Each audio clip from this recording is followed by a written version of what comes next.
بسم اللہ الرحمن الرحیم۔ ارب و خرب و درود السلام محمد عربی صلی اللہ علیہ وآلہ وسلم پر اور آپ کی آل پاک پر۔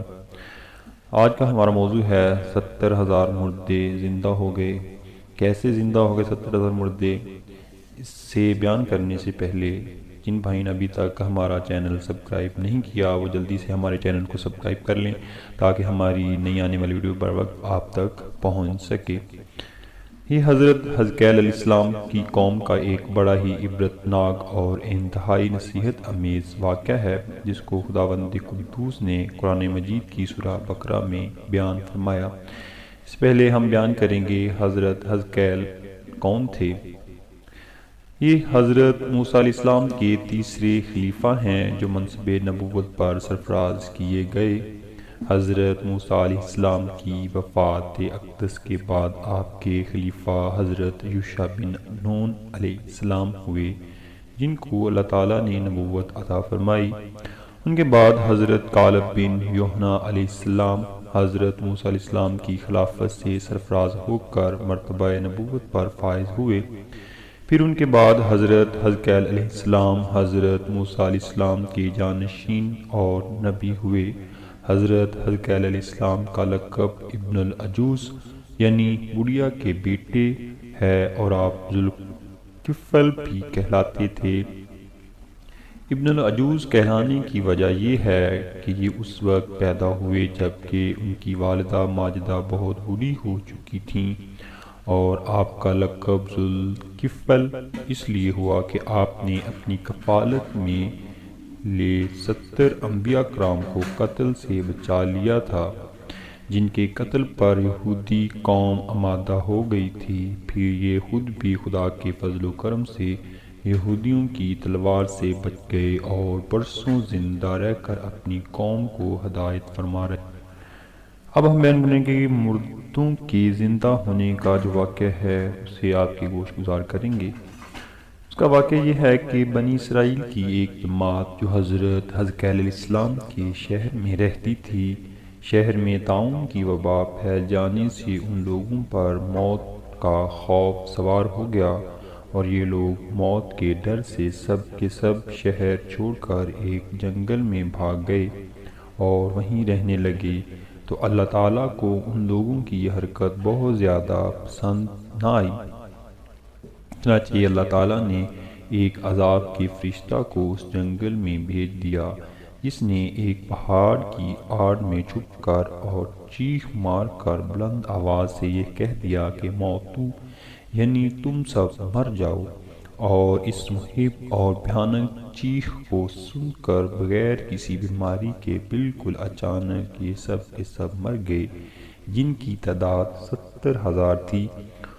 ان مردوں کی تعداد اس قدر زیادہ تھی کہ لوگ ان کے کفن و دفن کا کوئی انتظام نہیں کر سکے تھے، اور ان مردوں کی لاشیں کھلے میدان میں بے گور و کفن 8 دن تک پڑی پڑی سڑنے لگیں اور بے انتہا تعفن اور بدبو سے پورے جنگل بلکہ اس کے اطراف میں بھی بدبو پیدا ہو گئی۔ کچھ لوگوں نے ان کی لاشوں پر رحم کھا کر چاروں طرف سے دیوار اٹھا دی تاکہ یہ لاشیں درندوں سے محفوظ رہیں۔ کچھ دنوں کے بعد حضرت حزقیل علیہ السلام کا اس جنگل میں ان لاشوں کے پاس سے گزر ہوا تو اپنی قوم کے 70,000 انسانوں کو اس موت ناگہانی اور بے گور و کفن لاشوں کی فراوانی دیکھ کر رنج و غم سے ان کا دل بھر گیا۔ آپ دیدہ ہو گئے اور باری تعالیٰ کے دربار میں بھی دکھ بھرے دل سے گڑ گڑا کر دعا مانگنے لگے کہ یا اللہ، یہ میری قوم کے افراد تھے جو اپنی نادانی سے یہ غلطی کر بیٹھے کہ موت کے ڈر سے شہر چھوڑ کر جنگل میں آ گئے۔ یہ سب میرے شہر کے باشندے ہیں، ان لوگوں سے مجھے انس تھا اور یہ لوگ میرے دکھ سکھ میں شریک رہتے تھے۔ افسوس کہ میری قوم ہلاک ہو گئی اور میں بالکل اکیلا رہ گیا۔ اے میرے رب، یہ وہ قوم تھی جو تیری حمد کرتی تھی اور تیری توحید کا اعلان کرتی تھی اور تیری کبریائی کا خطبہ پڑھتی تھی۔ آپ بڑے سوز دل کے ساتھ دعا میں مشغول تھے کہ اچانک آپ پر یہ وحی اتر پڑی کہ اے حزقیل علیہ السلام، آپ ان بکھری ہوئی ہڈیوں سے فرما دیجئے کہ اے ہڈیوں، بے شک اللہ تعالیٰ تم کو حکم فرماتا ہے کہ تم اکٹھی ہو جاؤ۔ یہ سن کر بکھری ہوئی ہڈیوں میں حرکت پیدا ہوئی اور ہر آدمی کی ہڈیاں جمع ہو کر ہڈیوں کے ڈھانچے بن گئے۔ پھر یہ وحی آئی کہ اے حزقیل، آپ یہ فرما دیجئے کہ اے ہڈیوں، تم کو اللہ کا یہ حکم ہے کہ تم گوشت پہن لو۔ یہ کلام سنتے ہی فوراً ہڈیوں کے ڈھانچوں پر گوشت پوش چڑھ گئے۔ پھر تیسری بار یہ وحی نازل ہوئی کہ اے حزقیل، اب یہ فرما دیجئے کہ اے مردو، خدا کے حکم سے تم اٹھ کھڑے ہو جاؤ۔ چنانچہ آپ نے یہ بات فرمائی تو آپ کی زبان سے یہ جملہ نکلتے ہی 70,000 لاشیں دم صدن میں ناگہانی یہ پڑھتے ہوئے کھڑی ہو گئیں، سبحانک اللہم و بحمدک ولا الہ الا انت۔ پھر یہ سب لوگ جنگل سے روانہ ہوئے اور اپنے شہر میں آ کر دوبارہ آباد ہو گئے اور اپنی عمروں کی مدت بھر زندہ رہے، لیکن ان لوگوں پر اس موت کا اتنا نشان باقی رہ گیا کہ ان کے اور ان کی اولاد کے جسموں سے سڑی ہوئی لاشوں کی بدبو برابر آتی رہی، اور یہ لوگ جو کپڑا بھی پہنتے تھے وہ کفن کی صورت میں ہو جاتا تھا، اور قبر میں جس طرح کفن میلا ہو جاتا ہے ایسا ہی میلا میلا پن ان کے کپڑوں پر نمودار ہو جاتا تھا۔ چنانچہ یہ اثرات آج تک ان یہودیوں میں پائے جاتے ہیں جو ان لوگوں کی نسل سے باقی رہ گئے ہیں۔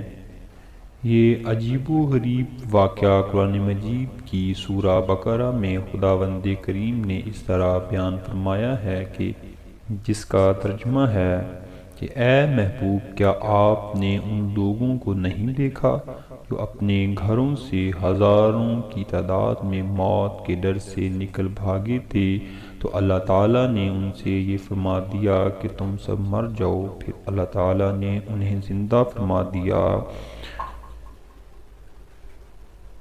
بے شک اللہ تعالیٰ لوگوں پر فضل کرنے والا ہے، مگر اکثر لوگ ناشکرے ہیں۔ اس واقعہ سے ہمیں سبق حاصل ہوتا ہے، وہ یہ ہے کہ آدمی موت کے ڈر سے بھاگ کر اپنی جان نہیں بچا سکتا، لہٰذا موت سے بھاگنا بالکل ہی بیکار ہے۔ اللہ تعالیٰ نے جو موت مقرر فرما دی ہے وہ اپنے وقت پر ضرور آئے گی، نہ ایک سیکنڈ اپنے وقت سے پہلے آ سکتی ہے اور نہ ایک سیکنڈ بعد آئے گی۔ لہٰذا بندوں کو لازم ہے کہ رضا الہی پر راضی رہ کر صابر و شاکر رہیں، اور خواہ کتنی ہی وبا پھیلے یا گھمسان کا رنگ پڑے، اطمینان و سکون کا دامن اپنے ہاتھ سے نہ چھوڑیں، اور یہ یقین رکھیں کہ جب تک میری موت نہیں آتی مجھے کوئی نہیں مار سکتا اور نہ میں مر سکتا ہوں، اور جب میری موت آ جائے گی تو میں کچھ بھی کروں، کہیں بھی جاؤں، بھاگ جاؤں یا ڈٹ کر کھڑا ہو جاؤں، میں کسی حال میں نہیں بچ سکتا۔ اس آیت میں خاص طور پر مجاہدین کو ہدایت کی گئی ہے کہ جہاد سے گریز کرنا یا میدان جنگ چھوڑ کر بھاگ جانا ہرگز موت کو دفع نہیں کر سکتا۔ لہٰذا مجاہدین کو میدان کے جنگ میں دل مضبوط کر کے ڈٹے رہنا چاہیے، اور یہ یقین رکھنا چاہیے کہ موت کے وقت سے پہلے نہیں مر سکتا، نہ کوئی مجھے مار سکتا ہے۔ یہ عقیدہ رکھنے والا اس کا دور اور شیل کہ خوف اور بزدلی کبھی اس کے قریب نہیں آ سکتی، اور اس کے پائے استقلال میں کبھی بال برابر بھی کوئی لغزش نہیں آ سکتی۔ اللہ تعالیٰ کی پاک ذات سے دعا ہے کہ وہ ہمیشہ ہماری حامی و ناصر رہے اور ہمیں عمل کرنے کی توفیق دے، آمین یا رب العالمین۔ ہماری اگلی ویڈیو تک کے لیے اللہ حافظ۔